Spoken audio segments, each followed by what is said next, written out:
ما الذي يفرق بيننا وبينهم؟ منهج السلف، لأن السلف هم الذين فهموا الكتاب والسنة وساروا عليهما، فنحن نتبع السلف الصالح. بسم الله والحمد لله والصلاة والسلام على رسول الله وعلى آله وصحبه ومن تبعهم بإحسان إلى يوم الدين. أما بعد، السلام عليكم ورحمة الله وبركاته.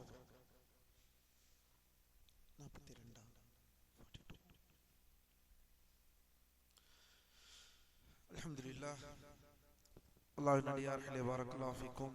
துருசுல் முஹிம்மah லிஅம்மத்தில் உம்மah, உம்மத்தின் பொதுஜனத்திற்கான முக்கியமான பாடங்கள் என்ற தொடர் வகுப்பில் இருக்கிறோம். இன்று 42வது அமர்வு. என்ன தலைப்பென்றால், உதுவை முறிக்கக்கூடிய காரியங்கள். நேற்று ஆரம்பித்தோம் பாடத்தை. நவாகிதுல் உது இதுவரை 2 பார்த்திருக்கிறோம். உதுவை முறிக்கக்கூடிய விஷயங்களில் 2 விஷயங்கள் பார்த்திருக்கிறோம். யார் அதை மறுபடியும் நம்மிடம் கூறுவார்? உதுவை முறிக்கக்கூடிய காரியங்கள் 2 விஷயங்களை தெளிவாக பார்த்திருக்கிறோம். முதல் விஷயம்,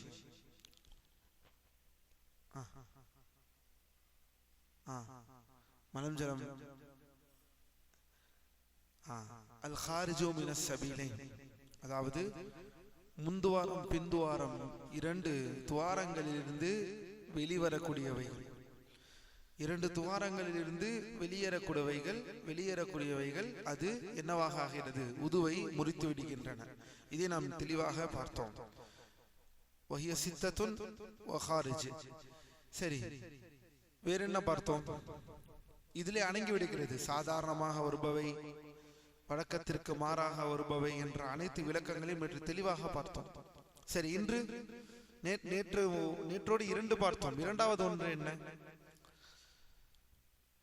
2 துவாரங்கள் அல்லாது உடம்பில் இருந்து வெளியேறும் அதிகப்படியான நஜிஸ்.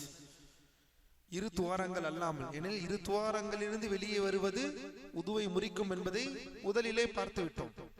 2வது உதுவை முறிக்கக்கூடிய காரியங்களாக என்ன பார்த்தோம்? அல் ஹாரிஜுல் ஃபாஹிஷுல் நஜிஸ் மினல் ஜஸத், உடலில் இருந்து வெளிவருவது. உடலில் இருந்து வெளிவரக்கூடிய எந்த ஒரு நஜிஸாக அது அதிகப்படியாக இருக்கும் பட்சத்தில், நான் ஏற்கனவே கூறினேன், மிகவும் அற்பமான அளவிற்கு வெளிவரக்கூடிய எதையும் அல்லாஹ் மன்னிக்கிறான். நாம் ஏற்கனவே சொன்னோம், மார்க்கத்துடைய பொதுவான கட்டளை. மிகவும் குறைந்த நிறத்தில் இருக்கக்கூடியதை அல்லாஹ் மன்னிக்கிறான். இங்கு பேசுவது அதிகமான நஜிஸ் வெளியேறுவதால் உடம்பிலே, அது முந்துவாரம் பிந்துவாரம் அல்லாத இடம். நான் வேறு என்னென்ன இடம் எல்லாம் சொன்னேன்? ஏனெனில் நமக்கு உடனடியாக வருவாது. 2 துவாரங்கள் அல்லாமல் உடம்பில் இருந்து வெளியேறுமா? மூக்கிலிருந்து வெளியேறும், வாயிலிருந்து வெளியேறும், வேறு தொண்டை குழியிலிருந்து வெளியேறும். அதற்கான ஆபரேஷன் செய்தவர்களுக்கு இது ஓட்டையாக இருக்கக்கூடிய நேரம் இருக்கின்றது. அவர்களுக்கு இதிலிருந்து வெளியேறும். இன்னும் சொல்ல போனால் மற்ற உறுப்புகளிலிருந்தும் மற்ற உடம்பில் இருக்கக்கூடிய பகுதிகளிலிருந்தும் வெளியேறும். அப்படி வெளியேறக்கூடிய விஷயங்களில் உதுவை முறிக்கக்கூடிய காரியங்களாகத்தான் அதை பார்க்கிறோம். அதை முக்கியமான எடுத்துக்காட்டுகளை பார்த்தோம். ரத்தம் இவ்வாறு அதிகமாக வெளியே வருவது, அதிகப்படியாக வெளியே வருவது, வாந்தி, அந்த ஹதீஸை பார்த்தோம். இதற்கெல்லாம் நாம் உது செய்ய வேண்டும். அல்லாஹ்வின் தூதர் உது செய்தார்கள் என்பதை நாம் தெளிவாக விளங்கினோம். மேலும் ரத்தம் நஜிஸ் என்பது இஜ்மா, ஏகோபித்த கருத்தாக இருக்கின்றது. சரி, இன்று அல்லாஹ்வின் அடியார்களே, பாரக்கல்லாஹு ஃபீக்கும்,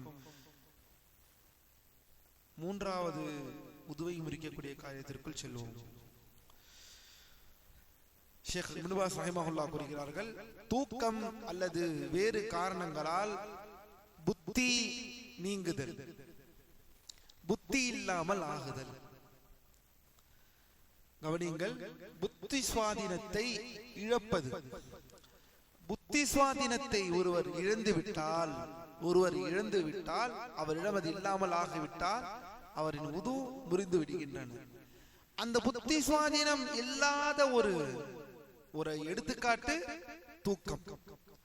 யார் ஒருவர் தூக்கத்திற்கு செல்கிறாரோ அவர் அந்த குறிப்பிட்ட நேரம் தன்னுடைய புத்தியை இழந்து விடுகிறார். யார் ஒருவர் தூக்கத்திற்கு செல்கிறாரோ அவர் அந்த நேரம் தன்னுடைய புத்தியை இழந்து விடுகிறார். அதன் அடிப்படையில் புத்தியை இழந்தவர் அந்த வரிசைக்குள் அவரும் வந்து விடுவார். யாரெல்லாம் புத்தியை இழக்கிறார்களோ அவர் உதுவை மறுபடியும் செய்ய வேண்டும். அவர் உது முறிந்து விட்டது. சரி, இதன் விளக்கத்தை பார்ப்போம். பைத்தியமாக இருக்கக்கூடியவர்கள், அதாவது புத்தி சுவாதீனத்தை இழந்தவர்கள், மயங்கினவர்கள், புத்தி சுவாதீனம் இல்லாதவர்கள் அடிப்படையிலேயே அல்லாஹ் அவர்களுக்கு பூரண நிவாரணியை தருவானாக. பைத்தியமாக இருக்கக்கூடியவர்கள் அல்லது மயங்கி இருக்கக்கூடியவர்கள் அல்லது போதை போன்ற சாராயம் மது போன்ற விஷயங்களை அருந்தியதால் எந்த காரணத்திற்காவது புத்தி நீங்கினால் உது முறிந்துவிடும் என்பதில் அறிஞர்கள் ஏகோபித்த கருத்தில் இருக்கின்றனர். ஆம், இந்த புத்தி நீங்குதலில் அறிஞர்களுக்கு மத்தியில் எந்த முரண்பாடும் இல்லை, எந்த வேறுபாடும் இல்லை. அது புத்தி சுவாதீனத்தை இழந்தவராக இருக்கட்டும், பைத்தியர் என்று சொல்பவராக இருக்கட்டும், அல்லது மயங்கி விழுந்தவராக இருக்கட்டும், அல்லது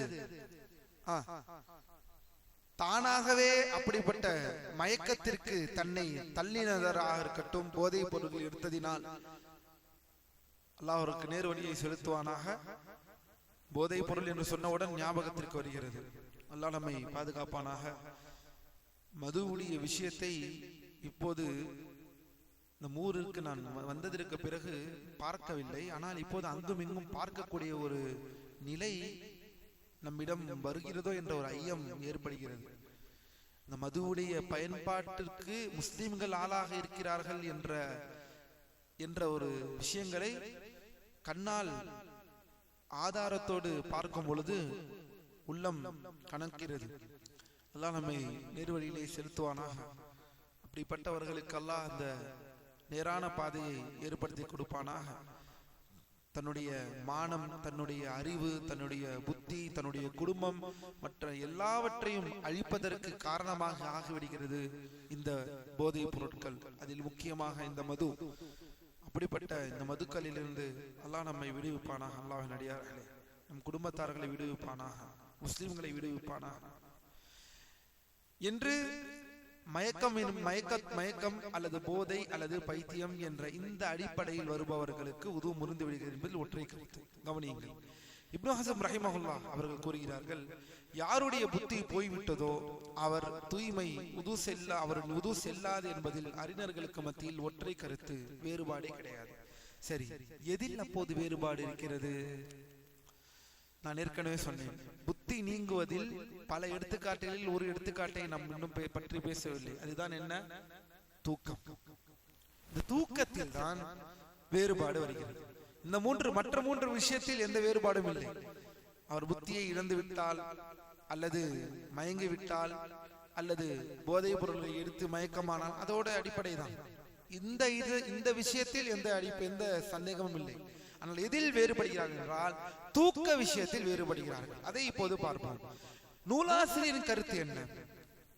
இந்த நூலாசிரியரின் கருத்து என்னவென்றால், படுத்திருந்தாலோ அல்லது ஒருக்களித்திருந்தால் இவ்வாறு சாய்வது, இவ்வாறு சாய்வது, ஒருக்களித்திருந்தாலோ அமர்ந்திருந்தாலோ அல்லது இடுப்பை தரையில் ஊன்றி அமர்ந்திருந்தாலோ, அத்தஹியாத்தில் அமர்வது போல், கடைசி அத்தஹியாத்தில் அமர்வது போல் இடுப்பை தலையில் ஊன்றி அமர்ந்திருந்த எந்த நிலையில் தூங்கினாலும் அது உழுவை முறிக்கும் என்று நூலாசிரியர் கருத்து. எந்த நிலையில் தூங்கி இருந்தாலும், அது படுத்து தூங்கி இருந்தாலும், குத்பாவிலே பார்க்கிறோம், தூக்கம் வரும், ஆழ்ந்து கொள்ளும். இப்படி எந்த நிலையில் தூங்கி இருந்தாலும் உதுவை முறிக்கும் என்பது நூலாசிரியர் கருத்தாக இருக்கிறது. இப்னு பாஸ் ரஹிமஹுல்லாஹ் அவரின் கருத்தாக இருக்கிறது. சரி, இந்த கூற்றை யாரெல்லாம் இதற்கு முன்னால் முன்மொழிந்தார்கள்? இஸ்ஹாக் இப்னு ராஹோயா, அபு உபைத், காசிமுல் சல்லாம், அல் முஸனி, இப்னுல் முன்திர், இவர்கள் எல்லாம் முன் சென்ற பெரும் இமாம்கள். சரி, அல்லாஹ்வின் அடியார்களே, ஆதாரத்தை பார்ப்போம். ஸஃப்வான் இப்னு அஸ்ஸால் ரலியல்லாஹு அன்ஹு தூக்கம் உதுவை முறிக்கும் என்பதற்கான முதல் ஆதாரம் என்னவென்றால், நாம் ஏற்கனவே இந்த ஆதாரத்தை பார்த்தோம். பயணிகள் பாருங்க, ஒரே ஹதீஸ் எத்தனை பாடத்திற்கு ஆதாரமாக வருகிறது பாருங்கள். அதாவது இந்த காலுரையை கழட்டாமல் அவர்கள் மஸ்ஹு செய்தால் போதும் என்ற அதே ஹதீஸ் மறுபடியும் இதற்கு ஆதாரமாக வருகிறது. என்ன? அதாவது பயணிகளுக்கு கட்டளையிடும் போது ஜனாபத் அல்லாத, ஜனாபத் தவிர மலம், சிறுநீர் மற்றும் தூக்கம், கவனிங்கள், மலம், சிறுநீர், தூக்கம் ஆகியவற்றுக்காக காலணிகளை கழற்ற தேவையில்லை என்று அல்லாஹ்வின் தூதர் கூறினார்கள் என்ற இதே ஹதீஸ் இங்கு தூக்கம் உதுவை முறிக்கக்கூடியது என்பதற்கு ஆதாரமாக எடுத்துக்கிறார்கள். எப்படி?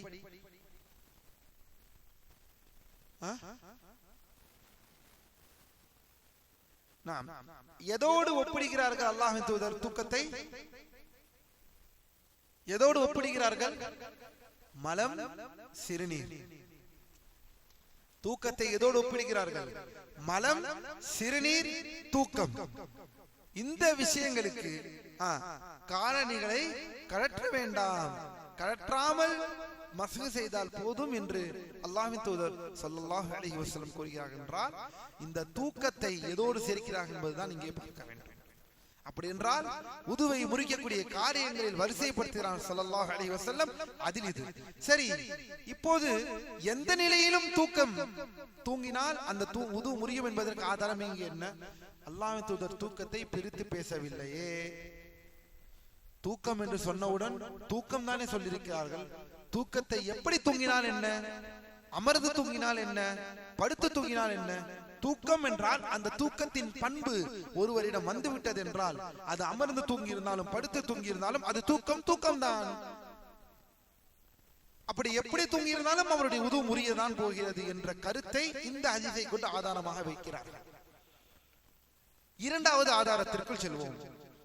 அலி ரலியல்லாஹு அன்ஹு அவர்கள் அறிவிக்கக்கூடிய ஒரு ஹதீஸ் என்னவென்றால், நிச்சயமாக நபி ஸல்லல்லாஹு அலைஹி வஸல்லம் கூறினார்கள், நிச்சயமாக இரு கண்கள் மலத்துவாரத்தின் முடிச்சு பாதுகாவலனாக இருக்கிறது. மலத்துவாரம், அது என்ன மலத்துவாரம்? பிந்துவாரம்.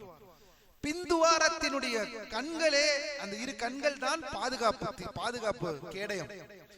எப்போது அது தூங்கி விடுகிறதோ அப்போது அவர் உது செய்ய வேண்டும் என்ற இந்த ஹதீஸை எந்த நிலையிலும் தூங்கினாலும், கண்ணை மூடினால் எந்த நிலையிலும் தூங்கினாலும், ஏனெனில் அவர் தூக்கக்கூடிய நிலையை கண்ணை கொண்டு அல்லாஹ்வின் தூதர் கூறுகிறார்களே தவிர உடலுடைய நிலையை கொண்டு கூறவில்லை.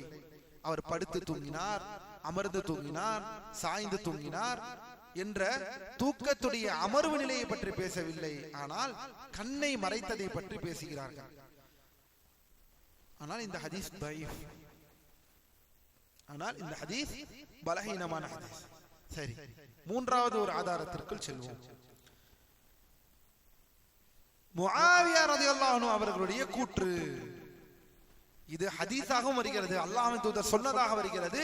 ஆனால் அது பலவீனமானது. ஆனால் முஆவியா என்ற மாபெரும் சஹாபி சொல்லியிருக்கிறார்களா என்றால் சொல்லியிருக்கிறார்கள். என்ன சொல்லியிருக்கிறார்கள்? நிச்சயமாக இரு கண்கள் மலத்துவாரத்தின் முடிச்சாகும். கண்கள் தூங்கிவிட்டால் அந்த முடிச்சு அவிழ்ந்து விடுகிறது. எனவே யார் தூங்குகிறாரோ அவர் உது செய்து கொள்ளட்டும். இங்கே முஆவியா அவர்களும் ரலியல்லாஹு அன்ஹு, முஆவியா இப்னு அபி சுஃபியான் அவர்களும் இங்கு தூக்கத்தை இரு கண்கள் மூடுவதை அடிப்படையாகவே பேசுகிறார்கள். உடலில் எந்த பக்கவாட்டில் தூங்குவதை கொண்டல்ல, மாறாக கண்ணை மூடினால் அந்த முடிச்சு அவிழ்ந்து விடுகிறது, பின்துவாரத்தினுடைய முடிச்சு அவிழ்ந்து விடுகிறது. அதனால் தூக்கம், கண்ணை மூடுகிறார், அவர் உது செய்ய வேண்டும் என்ற இந்த ஆதாரங்களை ஷேக் அரஃபாத் அவர்கள் முன்வைக்கிறார்கள். சரி, பார்ப்போம். விளக்கம் ஷேக் அரஃபாத் விளக்குகிறார்கள். ஒரு பை, ஒரு தோல் பைக்கு அதன் வாய் எப்படி பாதுகாப்பாக கட்டப்பட்டுள்ளதோ அதே போலத்தான் விழிப்புணர்வு என்பது மனிதனின் பின்துவாரத்திற்கு பாதுகாப்பாக இருக்கிறது. அந்த விழிப்புணர்வு என்பது மனிதனின் பின்துவாரத்திற்கு பாதுகாப்பாக இருக்கிறது. அந்த விழிப்புணர்வு இருக்கும் வரை தன் கட்டுப்பாட்டின்றி காற்று பிரிவதை மனிதனால் தடுத்துக் கொள்ள முடியும். ஆனால் அவன் தூங்கிவிட்டால் அந்த கட்டுப்பாடு அவனிடமிருந்து சென்று விடுகிறது, போய்விடுகிறது. அவனுக்கு என்ன ஆனது என்பதை அவனாலே தெரிந்து கொள்ள முடியாது. காற்று பிரிந்ததா, காற்று பிரியவில்லையா என்ற நிலையை அவன் கையில் இல்லை. அப்படி என்றால் அது உது முறியக்கூடிய காரியங்களாக அதை நாம் எடுத்துக்கொள்ள வேண்டும் என்பதுதான் இந்த அடிப்படை. நம்மிடம் கேட்கும், தூங்குவதற்கும் உதுவை முறிப்பதற்கும் ஏதாவது சம்பந்தம் இருக்கிறதா என்று கேட்கலாம். மற்ற விஷயங்கள் உது முறிக்கக்கூடிய காரியம் என்று பார்க்கிறோம். தூக்கம் எப்படி உது முறிக்கக்கூடிய காரியம்? ஆம், தூங்குவதற்கு முன்னால் பின் துவாரத்துடைய செய்கைகளை நீங்கள் கட்டுப்பாட்டில் வைத்திருப்பீர்கள். உங்களுக்கு தெரியும், வெளியேறிவிட்டால் உது செய்ய வேண்டும். காற்று பிரிந்து விட்டால், மலம் போய்விட்டால் நீங்கள் உது செய்ய வேண்டும். ஜலம் செய்து விட்டால் நீங்கள் உது செய்ய வேண்டும். ஆனால் எப்போது அந்த கட்டுப்பாட்டை நீங்கள் இழக்கிறீர்களோ, நீங்கள் உது செய்ய உங்களுக்கு தெரியாது. காற்று பிரிந்ததா, பிரியவில்லையா, சிறுநீர் வெளியேறினதா, வெளியேறவில்லையா, மலம் வெளியேறினதா, வெளியேறவில்லையா என்ற நிலையில் நீங்கள் இல்லை. அதை கண்டுபிடிக்க நிலையில் நீங்கள் இல்லை. அதனாலே நீங்கள் உது செய்ய வேண்டிய கடமைக்கு ஆகிவிடுகிறோம் என்பதுதான் இதன் அடிப்படை. சரி, மற்ற அறிஞர்களின் கருத்து. பெரும்பாலான ஃபிக்ஹ் அறிஞர்கள், உலமாக்கள், பொதுவான ஃபுகஹாக்கள் இந்த விஷயத்தில் சில விரிவான விளக்கங்களை கொண்டுள்ளனர். அதாவது என்ன சொல்கிறார்கள்? சில உலமாக்கள் அமர்ந்து தூங்கினால் உது முறியாது என்பது போன்ற கருத்துக்கள் வருகின்றன. அமர்ந்து தூங்கினால் உது முடியாது. சில பேரை நாம் பார்க்கலாம், அல்லாஹ்வின் அடியார்களே, அமர்ந்து தூங்குவார்கள். அவர்கள் உட்கார்ந்து தூங்குவதை விட அதிகமான ஒரு ஆழத்தோடு போய் தூங்குவார்கள். கேட்டால், நான் அமர்ந்து தானே தூங்கினேன். அமர்ந்து தூங்கினதற்கு உது முடியாது அப்படி என்றால் தூங்கி விடுவார்கள். நான் கேட்கிறேன், உங்கள் சுயநினைவை முழுவதுமாக இழந்து அமர்ந்து தூங்குவதற்கும் படுத்து தூங்குவதற்கும் என்ன வித்தியாசம் இருக்கிறது? பின்னால் பார்ப்போம். அனஸ் ரலியல்லாஹு அன்ஹு அவர்கள் அறிவிக்கக்கூடிய ஹதீஸ், இதற்கு ஆதாரத்தை பார்ப்போம். என்ன ஆதாரம் இருக்கிறது பார்ப்போம். ஹதீஸில் சஹீஹ் முஸ்லிமில் அனஸ் ரலியல்லாஹு அன்ஹு அவர்கள் அறிவிக்கிறார்கள், அல்லாஹ்வின் தூதர் ஸல்லல்லாஹு அலைஹி வஸல்லம் அவர்களின் தோழர்கள் இஷா தொழுகைக்காக காத்திருக்கும் பொழுது தூங்குவார்கள். பின்னர் எழுந்து தொழுவார்கள். அவர்கள் உது செய்ய மாட்டார்கள். முஸ்லிமிலே பதிவு செய்யப்பட்ட ஹதீஸ். அல்லாஹ்வின் தூதர் ஸல்லல்லாஹு அலைஹி வஸல்லம் அவர்களின் தோழர்கள் இஷா தொழுகைக்காக காத்திருப்பார்கள். பின்னர் எழுந்து தொழுவார்கள். அவர்கள் உது செய்ய மாட்டார்கள். சரி, அனஸ் ரலியல்லாஹு அன்ஹு அவர்கள் ஹதீஸிற்கான பதிலை என்ன என்பதை பார்ப்போம். இதற்கு இரண்டு வழிகளில் பதில் கூறலாம் என்று ஷேக் அரஃபாத் பதில் சொல்கிறார்கள். முதல் விஷயம், சஹாபாக்கள் தூங்கிவிட்டு உது செய்யாமல் தொழுதார்கள் என்ற ஹதீஸுக்கான பதில் இரண்டு வழிகளில் நாம் பார்க்கலாம். ஒன்று, முதல் பதில், இது மன்சூக், சட்டம் மாற்றப்பட்டது. இது மன்சூக், இது இதற்கு முன்னால் இருந்த சட்டமாக இருக்கும். இது இஸ்லாத்தின் ஆரம்ப காலத்தில் இருந்து பின்னர் தூக்கத்திலிருந்து எழுந்தால் உது செய்ய வேண்டும் என்ற அந்த கட்டளையிடம் வரும் ஹதீஸுகளுக்கு வந்த பிறகு இந்த சட்டம் மாற்றப்பட்டு விட்டது. பாருங்கள், தூக்கத்திலிருந்து நீங்கள் எந்திரித்தால் நீங்கள் உது செய்யுங்கள் என்ற ஹதீஸுகள் எல்லாம் வந்ததற்கு பிறகு இந்த பழைய சட்டம் மாற்றப்பட்டிருக்கலாம், இது மன்சூகாக இருக்கலாம் என்று பதில் கூறலாம். சரி, இல்லை, இதற்கு வேறு பதில் கூறலாம் என்றால், ஆம், இதற்கு வேறு பதிலும் கூறலாம். என்ன பதில்? இது தூக்கம் என்று குறிப்பிடப்படுவது இங்கு நுஆஸ். அது என்ன நுஆஸ்? லேசான தூக்கம். என்ன லேசான தூக்கம்? நகை தெரியாமல் தூங்கக்கூடிய தூக்கம் அல்ல, நகையுடன் இருக்கக்கூடிய தூக்கம். நகை என்றால் தெரியுமா? இது எங்க ஊர் பாஷை, உங்களுக்கு என்னவென்று சொல்வது? அதாவது சுற்றி இருப்பதை, என்ன நடக்கிறது என்பதை உள்வாங்கி பேசக்கூடியது, உள்வாங்கி தூங்கக்கூடியவர்கள். என்ன நடக்கிறார்கள், சத்தம் ஓடுவது, பேசுவது எல்லாம் தெரியும். தெரிந்து கொண்டே அறிந்த நிலையிலேயே கண்ணை மூடி தூங்கி கொண்டிருப்பார். இது நுஆஸ். இது தூக்கத்தின் ஆரம்ப நிலை, சிறு தூக்கம் என்று சொல்லப்படும். இந்த தூக்கத்தை தான் சஹாபாக்கள் தூங்கியிருக்கிறார்கள் என்று உலமாக்கள் கூறுகிறார்கள். மேலும் அவர்கள் நபி ஸல்லல்லாஹு அலைஹி வஸல்லம் அவர்களுக்காக காத்திருக்கும் பொழுது அவர்களுக்கு தூக்க மயக்கம் ஏற்படும். இந்த சிறு தூக்கம் தூக்கத்தை போன்றது அல்ல. ஏனெனில் சிறு தூக்கத்தில் இருப்பவர் தன்னை சுற்றி இருப்பவர்களை உணர்வார், தன்னை சுற்றி இருப்பவர்களை உணரக்கூடியவர்களாக இருப்பார். இதற்கான ஆதாரம் அனஸ் ரலியல்லாஹு அன்ஹு அவர்களின் கூற்றாகும். அல்லாஹ்வின் தூதர் ஸல்லல்லாஹு அலைஹி வஸல்லம் அவர்களின் தோழர்கள் தங்கள் விலாப்புறங்களில் சாய்ந்து படுப்பார்கள்.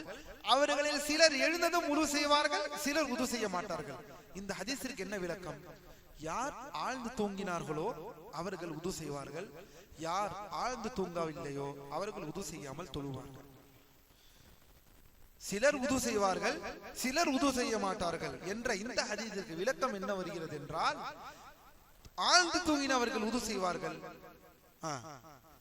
ஆழ்ந்து தூங்காமல் மேலோட்ட தூக்கம் தூங்கின அந்த ஆசை செய்தவர்கள் உது செய்யாமல் இருப்பார்கள். ஆம் அல்லாஹ்வின் அடியார்கள், அமர்ந்த நிலையில் சுற்றி இருப்பதை உணரக்கூடிய தருணத்தில் நீங்கள் அமர்ந்து ஒருவேளை லேசான தூக்கத்தில் இருக்கிறீர்கள் என்றால், அந்த ஆரம்ப கட்ட தூக்கத்தில் இருக்கிறீர்கள் என்றால் உது செய்ய தேவையில்லை.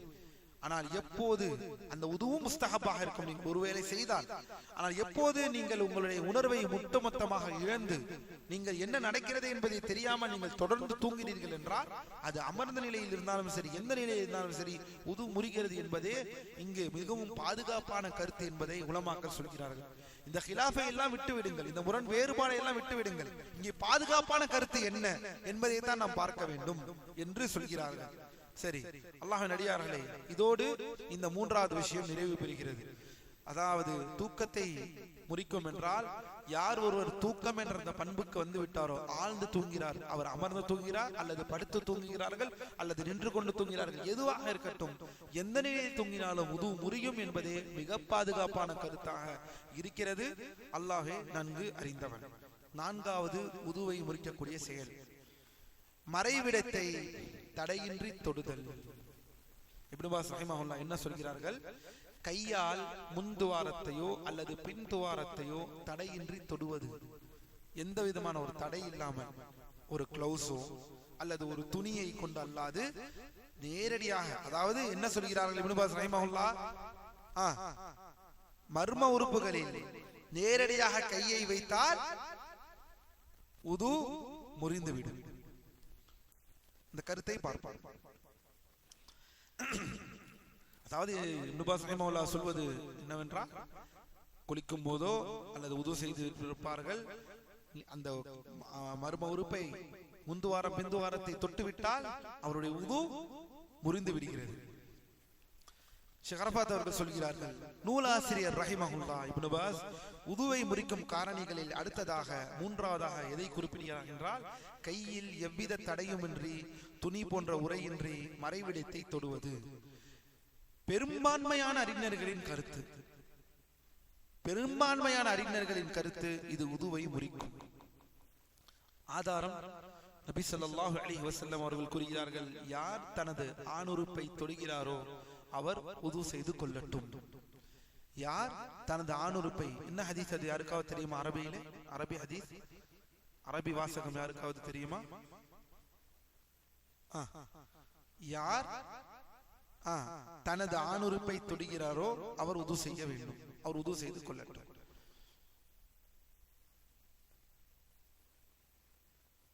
மன் மஸ்ஸ ذكره فليتوضأ. من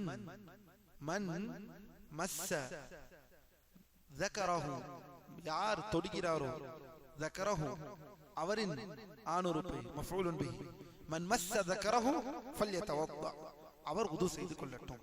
சரி, இதில் சரியான கூற்று என்ன? அல்லாஹ்வின் அடியார்களே, இது சரியான கூற்று அபூ ஹனீஃபா ரஹிமஹுல்லாஹ் அவர்களின் கூற்று. அபூ ஹனீஃபா ரஹிமஹுல்லாஹ் அவரின் கூற்று இது சரியான கூற்றாக இருக்கிறது என்பதை ஷேக் அவர்கள் இந்த இடத்திலே குறிப்பிடுகிறார்கள்.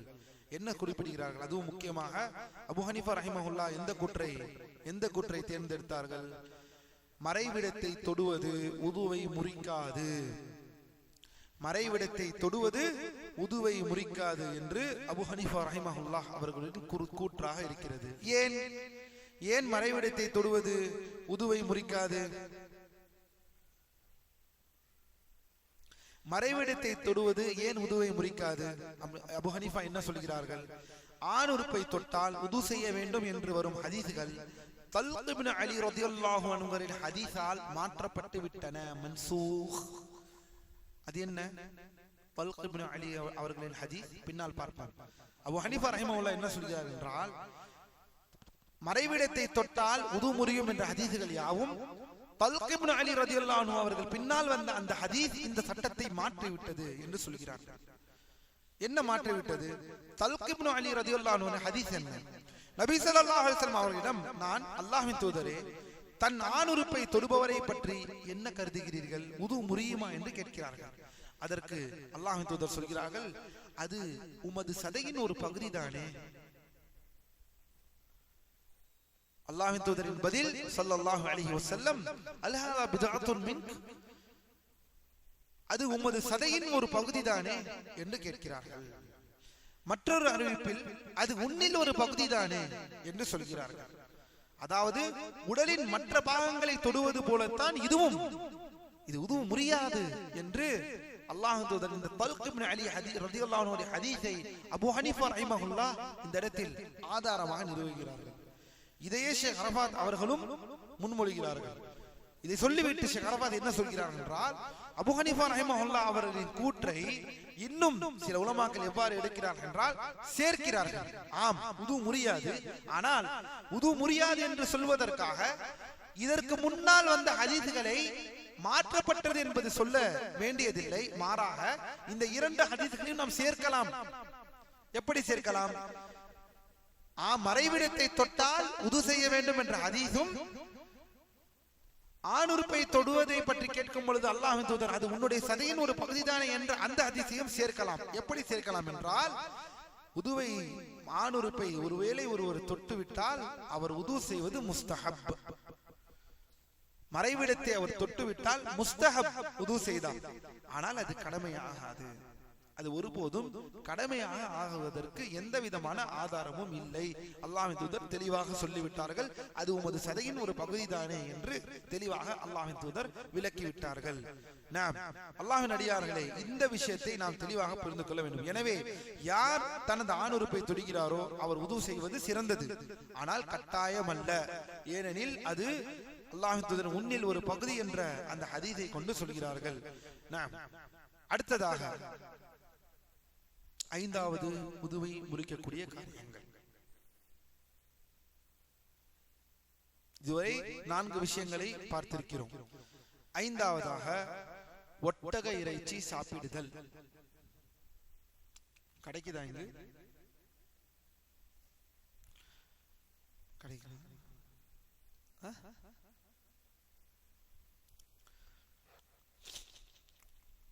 ஒட்டக இறைச்சி சாப்பிடுதல். ஒட்டக இறைச்சி சாப்பிடுதல் உதுவை முறிக்கக்கூடிய காரியமாக இப்னு பாஸ் ரஹிமஹுல்லாஹ் இங்கு பட்டியலிடுகிறார்கள். சரி, பார்ப்போம். ஒட்டக இறைச்சி சாப்பிடுவது உதுவை முறிக்கும் செயல்களில் ஒன்றாகும். இது ஹம்பலி மத்ஹபின் தனித்துவமான கருத்துக்களில் ஒன்றாகும். இது ஹம்பலி மத்ஹபின், அது அரபிக்ல என்ன சொல்லுவோம்? அரபி மொழியில் நான் அதை மட்டும் சொல்றேன். அல்லாஹ் முஸ்தஆன். எதை சொல்ல வேண்டும் அதை சொல்லாமல் வெறும் அந்த வார்த்தையை மட்டும் சொல்கிறீர்கள். அரபி மொழியில் என்னவென்று சொல்வோம்? ஒரு மதுஹபின் தனிப்பட்ட கூற்றாக இருக்கும் பட்சத்தில் முஃப்ரதாத்துல் அஹ்னாஃப், முஃப்ரதாத்துல் ஷாஃபிஈயா, முஃப்ரதாத்துல் மாலிகியா, முஃப்ரதாத்துல் ஹனாபிலா. அப்படி என்றால் என்ன? 3 மதுஹபிலும் ஒரு பக்கம் இருப்பார்கள், ஒரு மதுஹப் மட்டும் தனியாக இருப்பார்கள். அவரின் தனிப்பட்ட கருத்தாக இருக்கும். அதை யாரும் எடுத்திருக்க மாட்டார்கள், அவர்கள் மட்டுமே எடுத்திருப்பார்கள் என்று இருக்கும். அதே இதில் ஒட்டக கறியை சாப்பிட்டால் உது முறியும் என்பது முஃப்ரதாத்துல் ஹனாபிலா, ஹம்பலி மதுஹப் அவர்களுடைய முஃப்ரதாத்திலாக இருக்கிறது. சரி, என்னவென்று பார்ப்போம். ஆதாரம் ஜாபிர் இப்னு சம்ரா ரலியல்லாஹு அன்ஹு அவர்களின் ஹதீஸ். ஜாபிர் இப்னு சம்ரா அறிவிக்கிறார்கள், ஒரு மனிதர் அல்லாஹ்வின் தூதர் ஸல்லல்லாஹு அலைஹி வஸல்லம் அவர்கள் கேட்டார்கள், நபி அவர்களே, நான் ஆட்டிறைச்சி சாப்பிட்டால் உது செய்ய வேண்டுமா? நபி ஸல்லல்லாஹு அலைஹி வஸல்லம் கூறினார்கள், நீ விரும்பினால் உது செய்யும், விரும்பாவிட்டால் உது செய்ய வேண்டாம். சரி, அவர் கேட்டார்கள், நான் ஒட்டக இறைச்சி சாப்பிட்டால் உது செய்ய வேண்டுமா? நபி ஸல்லல்லாஹு அலைஹி வஸல்லம், ஆம், ஒட்டக இறைச்சி சாப்பிட்டால் உது செய்யவும். அவர்கள் கேட்டார்கள், நான் ஆடுகள் கட்டும் தொழுவத்தில் தொழலாமா? நபி ஸல்லல்லாஹு அலைஹி வஸல்லம், ஆம். சரி, இங்கு விஷயம் என்னவென்றால், ஆட்டிறைச்சி சாப்பிட்டால் உது செய்ய வேண்டுமா என்று கேட்டதற்கு விரும்பினால் செய்யுங்கள் என்று சொன்னார் நபி ஸல்லல்லாஹு அலைஹி வஸல்லம். ஒட்டக இறைச்சி சாப்பிட்டால் நீங்கள் உது செய்ய வேண்டுமா என்று கேட்டதற்கு ஆம் உது செய்ய வேண்டும் என்று சொல்கிறார்கள். இது முக்கியமான ஆதாரமாக இருக்கிறார்கள். விளக்கம், நபி ஸல்லல்லாஹு அலைஹி வஸல்லம் அவர்கள் 2 இறைச்சிகளுக்கும் இடையில் வேறுபாடை காட்டியுள்ளார்கள். ஒட்டக இறைச்சிக்கு உது செய்யும்படி கட்டளையிட்டார்கள், ஆனால் ஆட்டு இறைச்சிக்கு அவ்வாறு கட்டளையிடவில்லை. இமாம் நவவி ரஹிமஹுல்லாஹ் அவரின் கருத்தை இங்கே பார்ப்போம். இமாம் நவவி யார் அவர்கள்? ஷாஃபி மத்ஹபின் மிக முக்கியமான ஒரு இமாம் அல்லவா? எப்போது மரணித்தார்கள்? நிக்க கூடாது.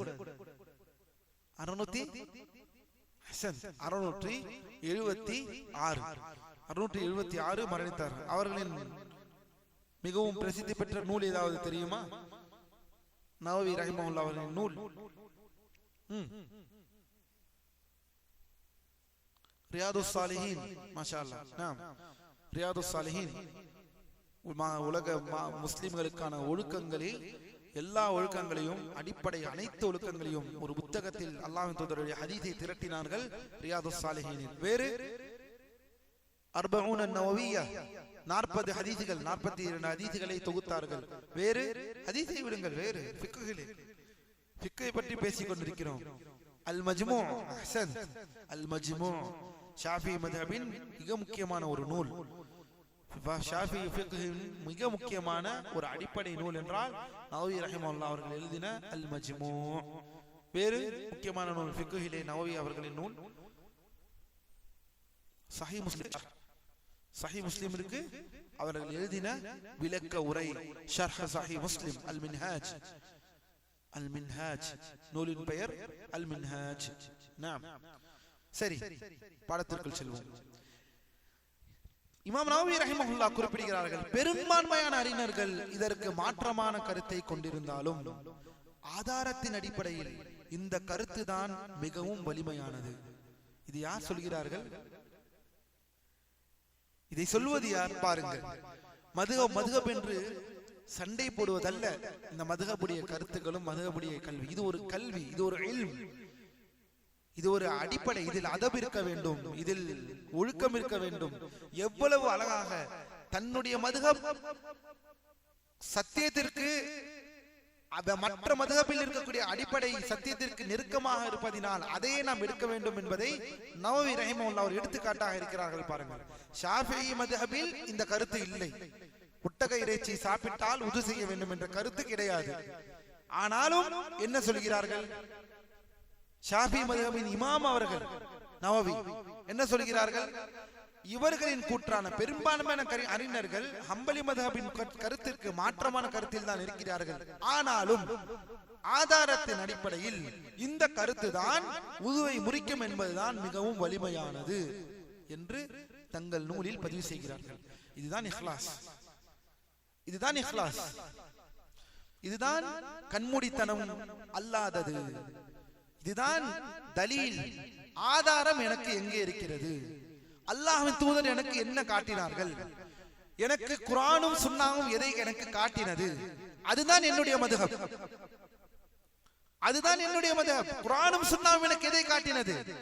அதுதான் என் மதுஹப். நான் எந்த ஒரு மதுஹபில் வேணாலும் படித்திருப்பேன், அந்த பாசறையில் நான் படித்திருப்பேன், அதிலிருந்து தொடர்ந்து வந்திருப்பேன். அதெல்லாம் வேறு. அதெல்லாம் இஜ்திஹாத் செய்வதற்கும் ஆய்வு செய்வதற்குமான ஒரு யுக்திகள். ஆனால் இதை தாண்டி வரக்கூடிய விஷயங்கள் என்பது ஆதாரத்திற்கு முரணில்லாத வகையில் அமைந்திருக்க வேண்டும். இந்த அடிப்படையை நாம் புரிந்து கொள்ள வேண்டும் அல்லாஹ்வின் அடியார்களே.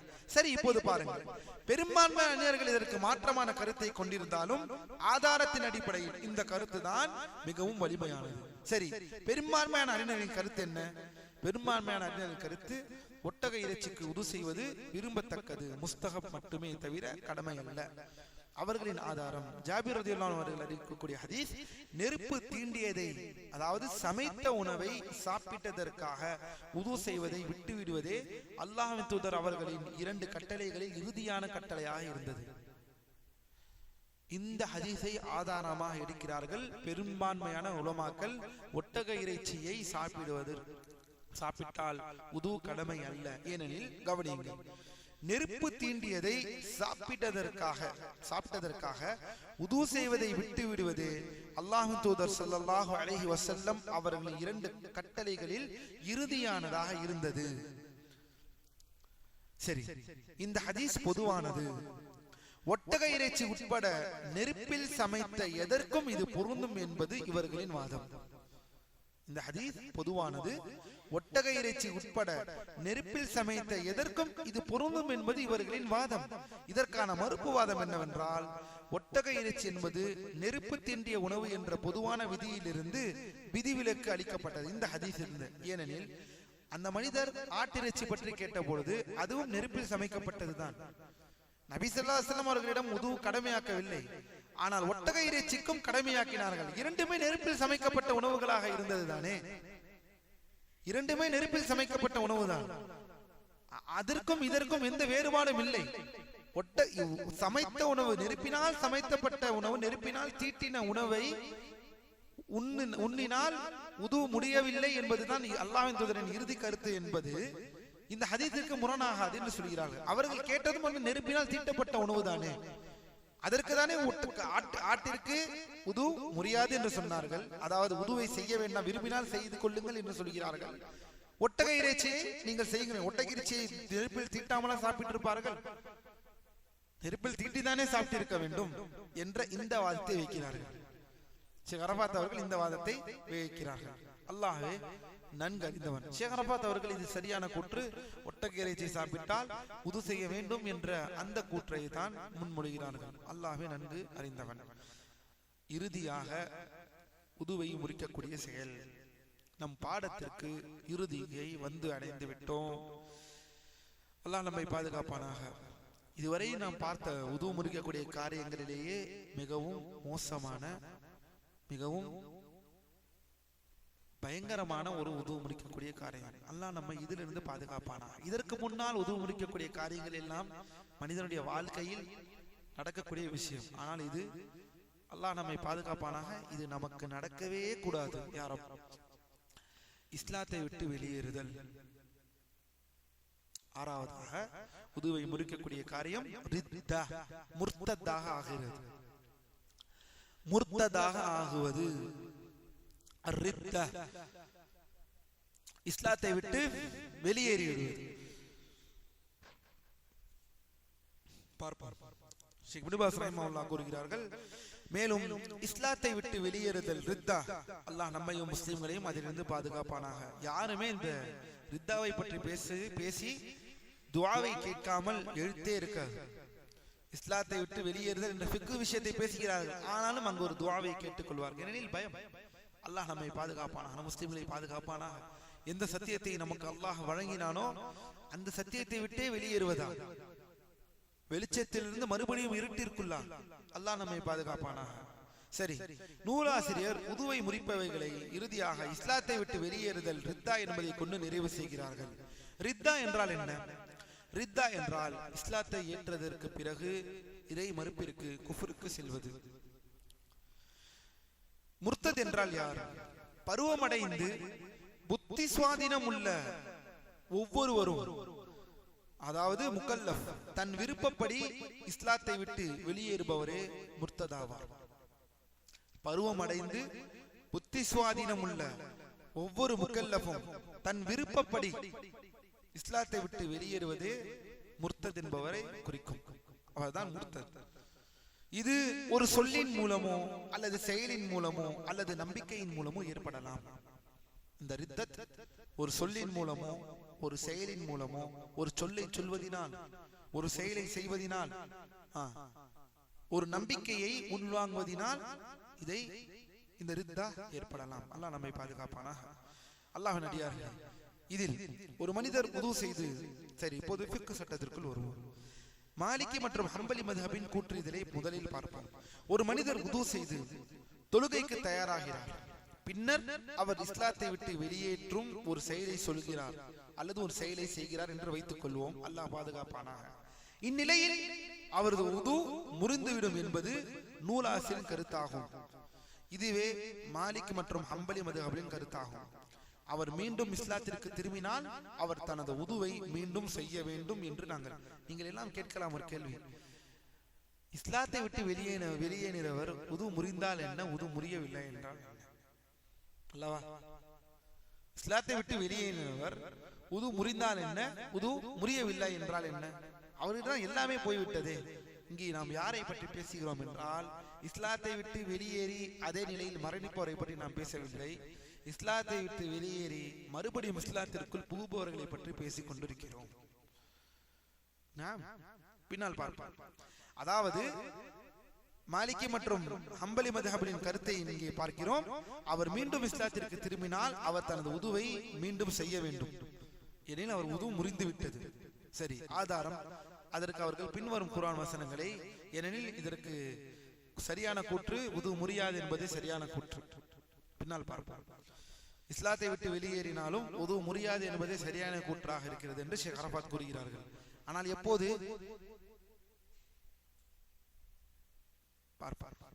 ஆதாரம் நபி ஸல்லல்லாஹு அதாவது அவர்கள் பின்வரும் குர்ஆன் வசனங்களை ஆதாரமாக கொள்கிறார்கள். எவர் நம்பிக்கையை ஈமானை நிராகரிக்கிறாரோ அவரது செயல்கள் அழிந்துவிடும். முதல் ஆதாரம் சூரா மாஇதாவிலே வரக்கூடிய ஆதாரம், ஃபக்கத் ஹபித அமலுஹு, அவருடைய அமல்கள் அழிந்து விடுகின்றன.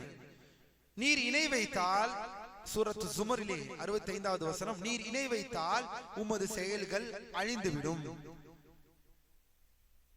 இதை ஆதாரமாக கொள்கிறார்கள். சரி, மேற்கொண்ட கருத்திற்கான மறுப்பை ஷேக் அவர்கள் இங்கே வழங்குகிறார்கள். இந்த ஆதாரத்தை வைத்து வாதிடுவதில் கருத்து வேறுபாடு உள்ளது. ஏனெனில் பெரும்பாலான ஹம்பலி அணியினர்களிடம் உள்ள பிரபலமான கருத்து என்னவென்றால், மதம் மாறிய நிலையிலேயே மரணித்தால் மட்டுமே அவனது செயல்கள் அழியும். நன்றாக கவனித்துக் கொள்ளுங்கள். யார் ஒருவர் இஸ்லாத்தை விட்டு வெளியேறி அதே நிலையில் அவர் மரணிக்கிறாரோ அவருதான் அவருடைய அமைத்தும் செய்த முன் சென்ற அமல்கள் அனைத்துமே அழிந்துவிடும் என்பதுதான் கருத்தாக இருக்கிறது. அல்லாஹ் ரப்புல் ஆலமீன் கூறுகிறான், உங்களில் எவர் தனது மார்க்கத்தை விட்டு மாறி காஃபிராக மரணிக்கிறார், அவர் காஃபிராகவே மரணிக்கிறாரோ அத்தகையவரின் செயல்கள் தான் இம்மையிலும் மறுமையிலும் அழிந்துவிடும் என்ற பக்ராவில் 217வது வசனத்தை ஆதாரமாக காட்டுகிறார்கள். இங்கு செயல்கள் அழிவதற்கு மதம் மாறிய நிலையில் மரணிக்க வேண்டும் என்ற நிபந்தனையை தான் அல்லாஹ் இங்கு விதித்துள்ளான். சரி, ஷாஃபி மற்றும் ஹனஃபி மற்றும் ஷாஃபி மதபின் கருத்தை பார்ப்பார். ஹனஃபி, ஷாஃபி மற்றும் ஹம்பலிகளின் மற்றொரு சாரார் மதம் மாறுதல் உதுவை முறிக்காது, ரித்தா, இஸ்லாத்தை விட்டு வெளியேறுவது உதுவை முறிக்காது என்று குறிப்பிடுகிறார்கள். அதற்கான ஆதாரம் கவனியுங்கள். ஹக்கீம் இப்னு ஹிஸாம் அவர்களின் ஹதீஸ். அது அவர்கள் நபி ஸல்லல்லாஹு அலைஹி வஸல்லம் அவர்களிடம், அல்லாஹ்வின் தூதரே, நான் அறியாமை காலத்தில் செய்த தர்மம். ஹக்கீம் இப்னு ஹிஸாம் கேட்கிறார்கள், நான் அறியாமை காலத்தில் செய்த தர்மம், அடிமையை விடுவித்தல், உறவை பேணுதல் போன்ற இந்த நல்லறங்களுக்கு கூலி உண்டா?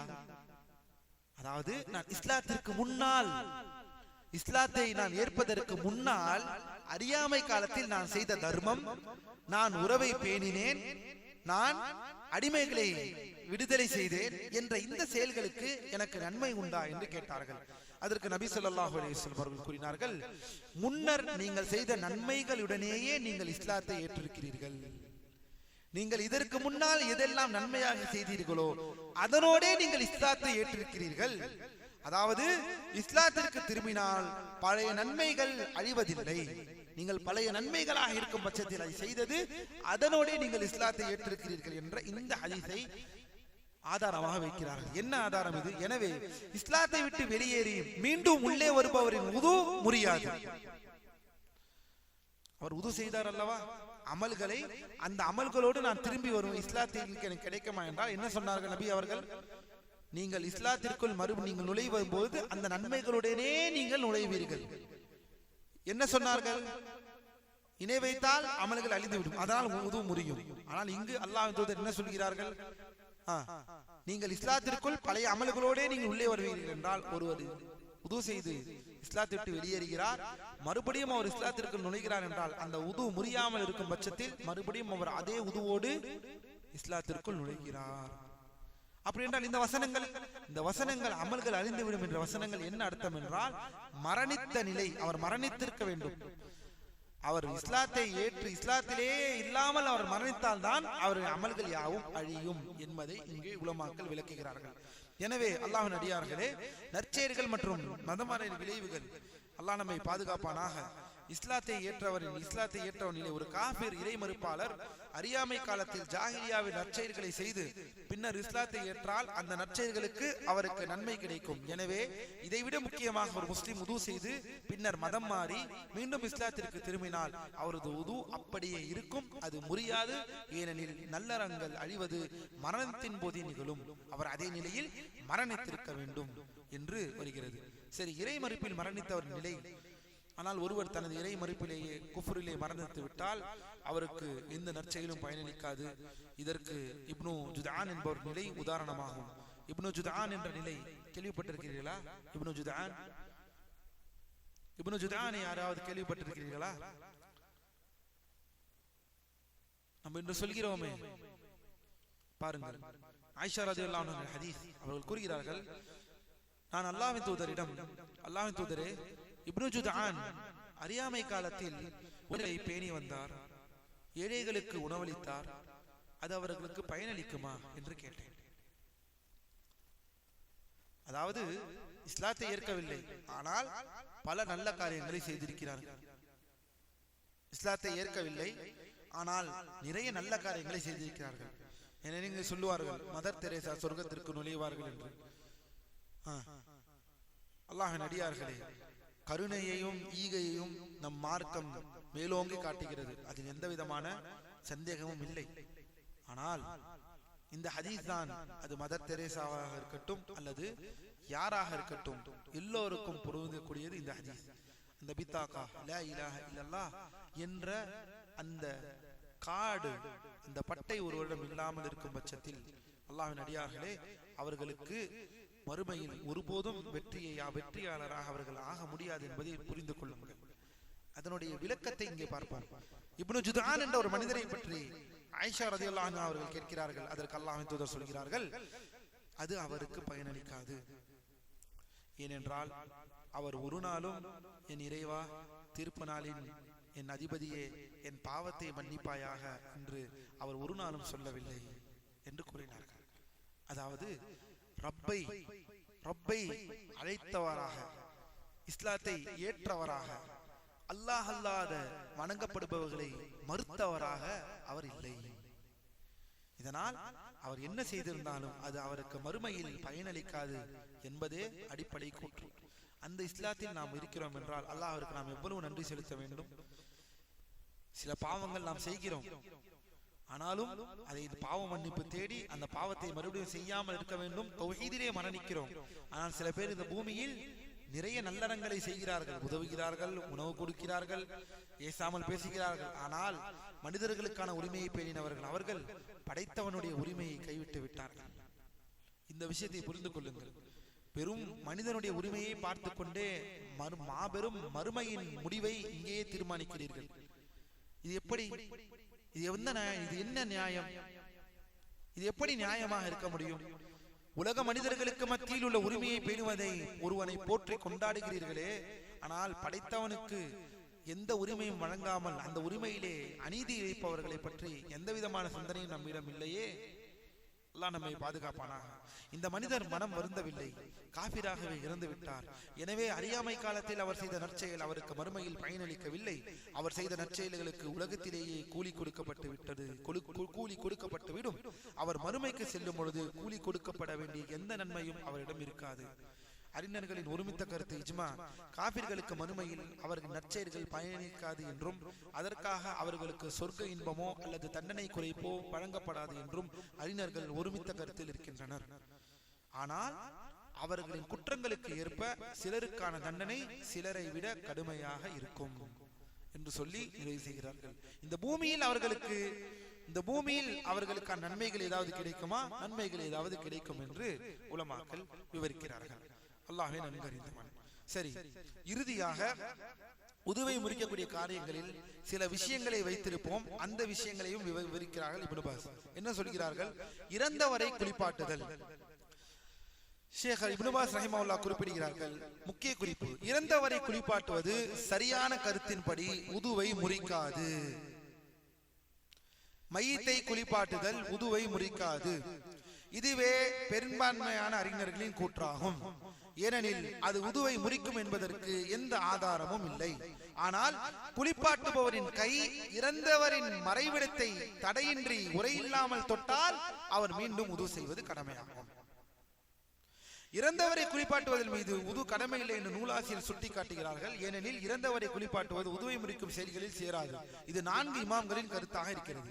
இருப்பினும் இறந்தவரை குளிப்பாட்டுவர் குளிப்பது விரும்பத்தக்கது, முஸ்தஹப்பாக இருக்கிறது என்பதை நாம் புரிந்து கொள்ள வேண்டும். அல்லாஹ்வின் அடியார்களே, பாரக்கல்லாஹு ஃபீக்கும், நன்றாக தெரிந்து கொள்ளுங்கள்.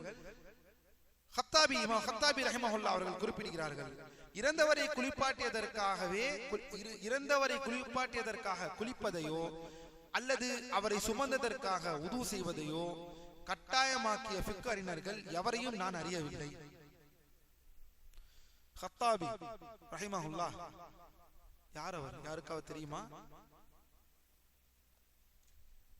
கத்தாபி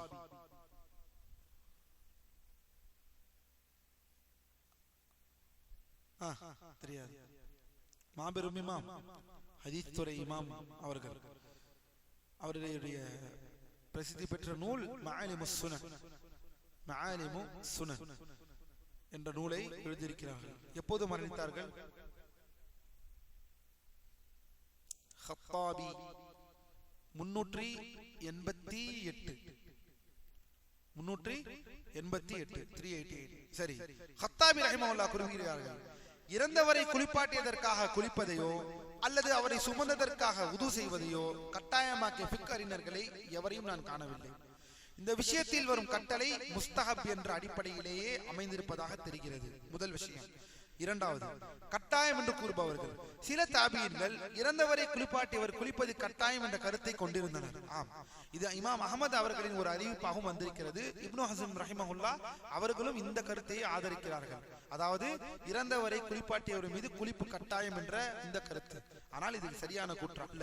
உது கட்டாயம் என்று கூறுபவர்கள் இஸ்ஹாக் மற்றும் பல ஹம்பலி அறிஞர்கள் இறந்தவரை குளிப்பாட்டியவர் மீது உது செய்வது கடமை, உது முறிந்து விடுகிறது. இதற்கான ஆதாரம், யார் இறந்தவரை குளிப்பாட்டுகிறாரோ அவர் குளிக்கட்டும், யார் அவரை சுமக்கிறாரோ அவர் உது செய்யட்டும். இந்த வாதத்திற்கு, இந்த ஹதீஸிற்கான 2 பதில் என்னவென்றால், இது ஒரு பலவீனமான ஹதீஸ். யார் இறந்தவரை குளிப்பாட்டுகிறாரோ அவர் குளிக்கட்டும், யார் அவரை சுமக்கிறாரோ அவர் உது செய்யட்டும். இது ஒரு பலவீனமான ஹதீஸ், இது ஆதாரபூர்வமாக அல்ல. எனவே இதை ஆதாரமாக கொள்ள முடியாது. இரண்டாவது வழி, ஒருவேளை இது சரியானது என்று வைத்துக் கொண்டாலும் இது மன்சூக், சட்டம் மாற்றப்பட்டது.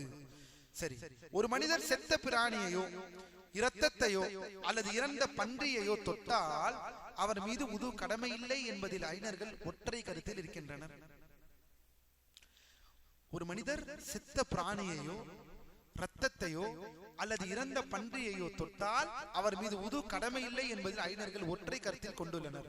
அசுத்தமானவற்றையே தொட்டால் உது கடமை இல்லை என்றால், ஒரு முஃமின், ஒரு இறந்த முஸ்லிம் இறந்த உடல் நஜிஸா அல்லது தூய்மையானவனா? இன்னல் முஃமின லா யன்ஜுஸ், முஃமின் நஜிஸாக மாட்டான். இறந்த பிராணியை தொட்டாலே, ரத்தத்தை தொட்டாலே உது முறியாது என்ற கருத்தில் இருக்கும் பொழுது, இறந்த முஸ்லிமை தொடுபவர் மீது தூய்மை கடமையாகாமல் இருக்க அந்த முஸ்லிமே அதிகம் தகுதியானவர் என்று ஷேக் அரபாத் கூறுகிறார்கள். இதைவிட தகுதி படைத்தவன் ஒரு முஸ்லிம்.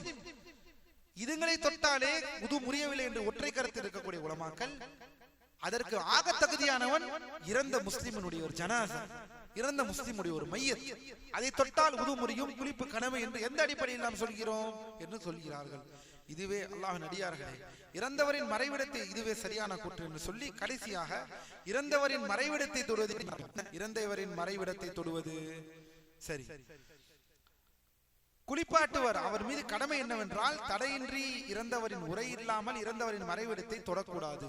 அதாவது இறந்தவரை குளிப்பாட்டும் பொழுது குளிப்பாட்டுவர் தனது வெறுங்கையால் இறந்தவரின் மறைவிடத்தை நேரடியாக தொடக்கூடாது. மாறாக அவருக்கும் அந்த மறைவிடத்திற்கும் இடையில் ஒரு துணி அல்லது வேறு ஏதேனும் தடை இருப்பது கடமையாகும் என்ற இந்த விஷயத்தை குறிப்பிடுகிறார்கள்.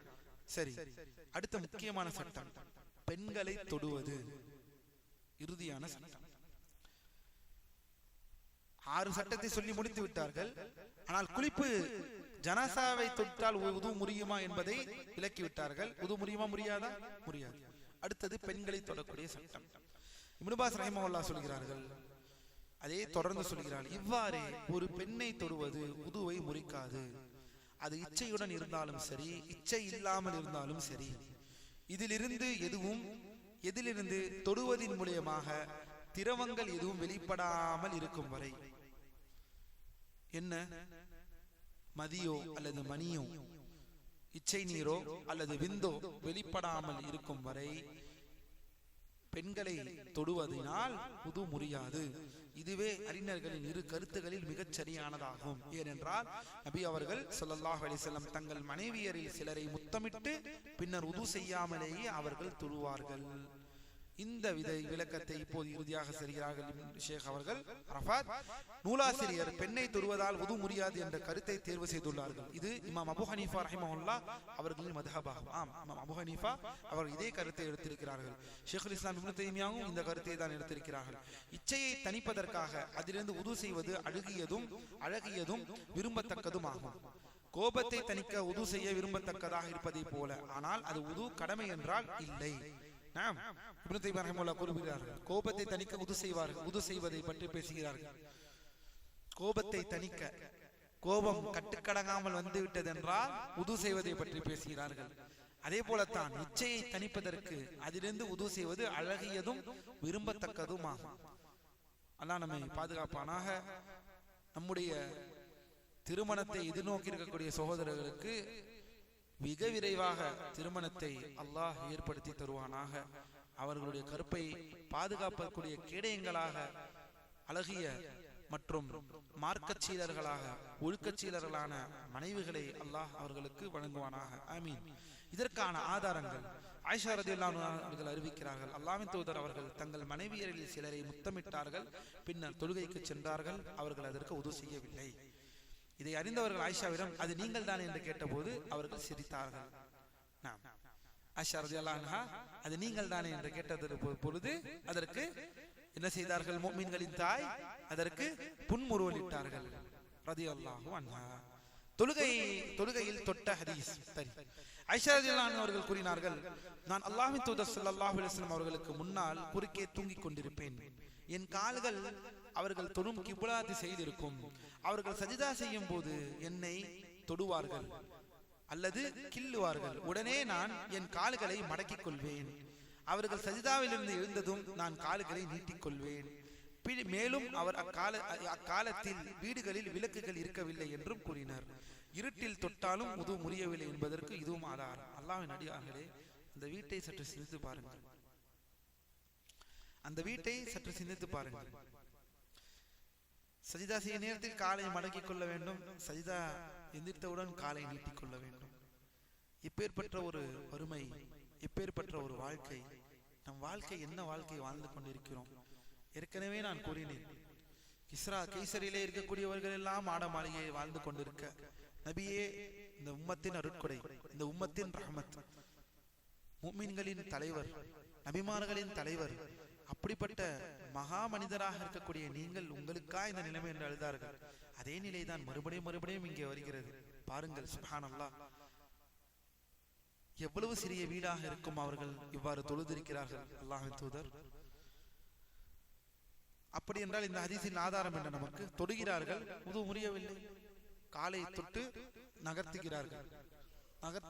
மனைவியின் காலை உது முறிந்ததா? தொழுகை விட்டார்களா? இல்லை. அதே போல அல்லாஹ்வின் அடியார்களே, பாதத்தை தொட்டதற்கான ஹதீஸ் ஆயிஷா ரலியல்லாஹு அன்ஹா கூறினார்கள், ஒரு இரவு நான் படுக்கையில் அல்லாஹ்வின் தூதர் ஸல்லல்லாஹு அலைஹி வஸல்லம் அவர்களை காணவில்லை. நான் அவர்களை தேடினேன். அப்போது என் கை அவர்களின் உள்ளங்கால்களில் பட்டது. அவர்கள் மஸ்ஜிதில் தொழுமிடத்தில், அதாவது அவர்கள் சஜிதாவில் இருந்தார்கள். அவர்களின் கால்கள் நடப்பட்டிருந்தன.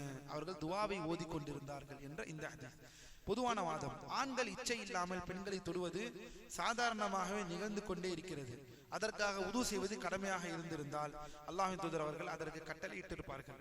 பெண்களை தொட்டதற்காக உது செய்யும்படி நபி ஸல்லல்லாஹு அலைஹி வஸல்லம் அவர்கள் தங்கள் தோழர்களுக்கு கட்டளையிட்டார்கள் என்று யாராலும் ஒருபோதும் அறிவிக்க